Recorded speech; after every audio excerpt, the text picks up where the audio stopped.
السلام علیکم ورحمۃ اللہ وبرکاتہ۔ الحمد للہ وکفی وسلام علی عبادہ الذین اصطفی، اما بعد۔ اعوذ باللہ من الشیطان الرجیم، بسم اللہ الرحمن الرحیم۔ ان اللہ لا یغفر ان یشرک بہ ویغفر ما دون ذلک لمن یشاء ومن یشرک باللہ فقد افتری اثما عظیما۔ صدق اللہ العظیم۔ اللہم صلی علی سیدنا محمد وعلی آل سیدنا محمد وبارک وسلم۔ اللہم صلی علی سیدنا محمد وعلی آل سیدنا محمد وبارک وسلم۔ اللہم صلی علی سیدنا محمد وعلی آل سیدنا محمد وبارک وسلم۔ سامعین اکرام،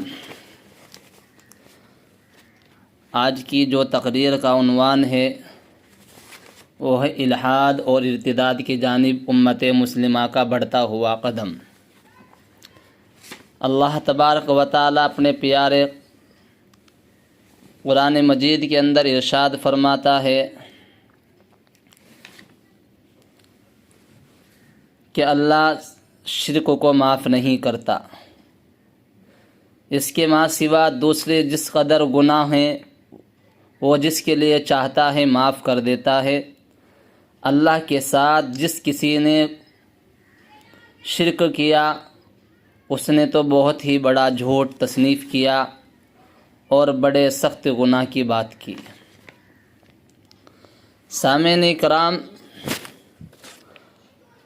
عالم اسلام کے نامور مفکرین اور مدبرین اور اکابرین کی رائے ہے کہ موجودہ وقت میں مسلمانوں میں چند اہم اور بنیادی مسائل میں سے اہم یہ ہے کہ مسلم نوجوانوں میں الحاد اور ارتداد کی لہر بہت تیزی کے ساتھ چل رہی ہے۔ پہلے تو ہم اس بات کے شاکی تھے کہ مروجہ مغربی تہذیب اور طرز تعلیم ہمارے نوجوانوں کو دین سے دوری کا سبب بنا رہی ہے، اور 19ویں اور 20ویں صدی کے اہم مفکرین نے اس جانب خاطر خواہ اقدامات بھی کیے ہیں، اور مغربی فلسفہ اور طرز تعلیم کا جو طوفان بلا خیز آیا تھا اس کی روک تھام اور اس کے اثرات سے مسلم قوم کو بچانے کے لیے انہوں نے کتابیں بھی تصنیف فرمائی، اور ان کے سموم باطلا سے عوام کو آگاہ بھی کیا ہے۔ ان اکابرین نے اسلامی عقائد اور مسائل اور دیگر اخلاقی اور ذہنی ہیجان پیدا کرنے والے مسائل کو مکمل طور پر منقع اور مجلہ کر کے بیان کیا ہے۔ کوئی ایسا موضوع نہیں ہے جس میں کوئی تشنگی باقی رہی ہو، لیکن ہماری قوم کا المیہ ہے کہ ہم اپنے اکابرین اور اسلاف کی قربانیوں کو محفوظ کرنے میں بخیل واقع ہوئے ہیں۔ ان کتابوں کی تشہیر اور ترویج اور عوام الناس تک، خصوصاً علوم عصریہ سے وابستہ افراد تک جس تیزی اور جس انداز میں ان کتابوں کو پہنچانا چاہیے تھا، ہم اس کام کو انجام دینے سے عاجز اور قاصر رہے ہیں۔ لیکن اس کمی اور کوتاہی کے باوجود اسلامی شناخت اور اسلامی تعلیمات کا عام رواج قائم رہا، اور اللہ کا شکر ہے کہ دین حنیف کی جانب لوگ مائل ہوتے رہے ہیں۔ محترم حضرات، بحیثیت مسلمان ہم اس بات سے بخوبی واقف ہیں کہ اسلام ایک مکمل اور کامل دین ہے، ایک ضابطۂ حیات ہے، اس میں کسی طرح کی کمی اور زیادتی کی کوئی گنجائش نہیں ہے، اور اسی لیے اللہ تعالیٰ نے مذہب اسلام کی اساس قرآن مجید کی حفاظت کی ذمہ داری خود لی ہے۔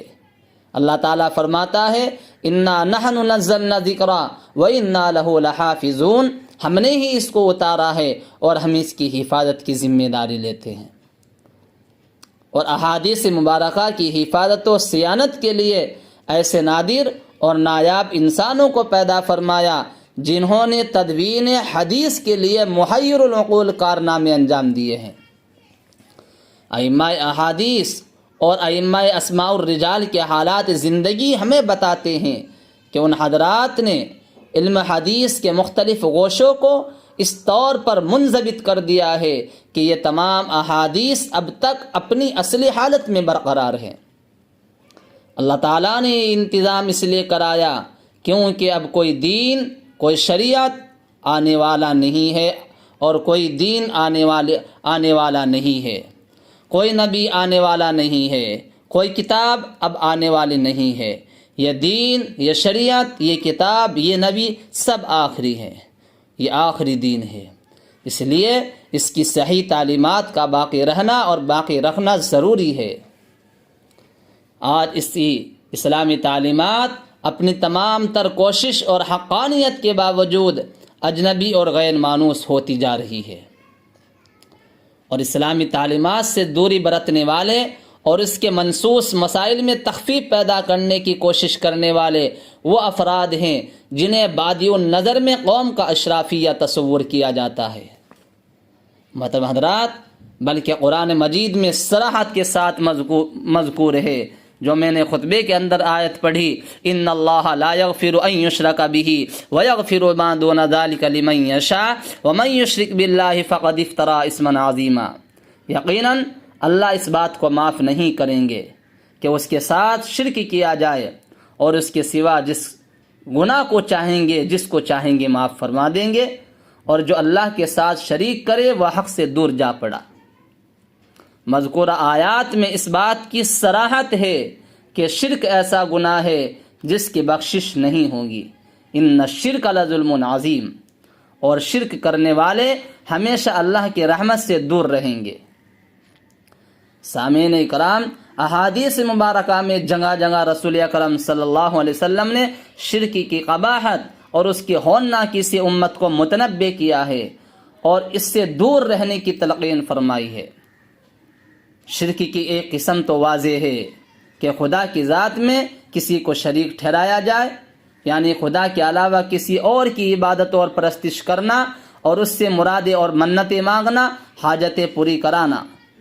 یہ تو شرک کی ایک واضح قسم ہے۔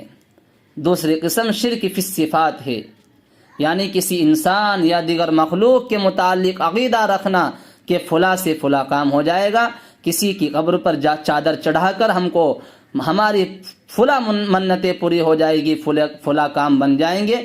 یہ شرک فی الصفات ہے۔ یہ تو وہ اقسام ہے جو ظاہر ہے، لیکن شرک کی باریکی اور سنگینی بہت پیچیدگی رکھتی ہے۔ ایسے تمام اعمال جو اسلامی روح کے منافی ہے، جو کسی طور پر اللہ تعالیٰ کی ربوبیت میں کسی اور کو شریک کرنے کا مدعی ہو، وہ شرک کی تعریف میں شامل ہے۔ اس لیے محترم حضرات، اب ہمیں یہ سوچنا ہوگا کہ جب شرک کی اس قدر ممانعت بیان کی گئی ہے تو ہمیں کس طرح ایسے اعمال اور افعال سے دور رہنا ہے۔ جس طرح بقائے ایمان کے لیے اور اس کے رسول کی محبت ضروری ہے، ٹھیک اسی طرح کفر و شرک سے نفرت بھی ضروری ہے۔ یہ ممکن نہیں ہو سکتا ہے کہ ایک انسان ان دونوں چیزوں کو اپنے قلوب میں سمائے رکھے۔ اس لیے ہمیں چاہیے کہ ہم ایسی کتابوں کا مطالعہ کریں اور ایسے علماء کرام کے بیانات سے مستفید ہونے کی کوشش کریں جو عقائد کے باب میں ہماری رہنمائی کا ذریعہ بنے۔ ایسے عناصر جو عقائد اور دین سے سمجھوتا تک کرنے پر ہم کو مجبور کرے اور کمپرمائز کرنے کی تلقین کرے، خواہ وہ تعلیمی میدان سے ہو یا عملی میدان سے ہو یا سیاسی یا نام و نہاد اصلاحی میدان سے کیوں نہ ہو، ہم ان سے اپنے آپ کو بچانے کی کوشش کریں۔ ایسے کاموں اور ایسے اعمال سے ہم کو دور رہنے کی ضرورت ہے۔ ہم کو نہیں چاہیے ایسا میدان، ہم کو نہیں چاہیے ایسی تعلیم، ہم کو نہیں چاہیے ایسے سیاستدان، ہم کو نہیں چاہیے ایسے عقائد کے توڑنے والے انسان جو ہمارے عقائد کے اوپر حملہ آور ہو۔ ہم لوگ اس بات سے بخوبی واقف ہے کہ مذہب اسلام محض چند باتوں پر محیط کوئی ناقص یا ادھورا دین نہیں ہے، بلکہ یہ خدائی دین ہے جو مکمل ضابطۂ حیات ہے۔ زندگی کا کوئی شعبہ ایسا نہیں ہے جس میں مذہب اسلام نے مکمل رہنمائی نہیں فرمائی ہے، اور یہی وہ چیز ہے جسے ہم اسلامی تہذیب اور ثقافت سے بھی تعبیر کرتے ہیں۔ تہذیب اور ثقافت اور رسم و رواج کے اعتبار سے مذہب اسلام کسی دوسری تہذیب یا رواج کا محتاج قطعاً نہیں ہے۔ یہی وجہ ہے کہ زمانہ ماضی میں ہمارے اسلاف اور اکابرین نے اسلامی تعلیمات سمیت اسلامی شناخت اور تہذیب اور ثقافت پر بھی قابل قدر کارنامے انجام دیے ہیں۔ شاہان اسلام نے اس جانب خصوصی پیش رفت فرمائی تھی، لیکن آج بعض ناعاقبت اندیش اور عدم علم کی بنا پر مذہب اسلام کی تہذیب کو دوسری تہذیب کے ساتھ اس طور پر مدغم کرنے کو بے چین اور بے قرار ہیں کہ ہماری اپنی اصل شناخت کہیں گم ہو کر رہ جائے۔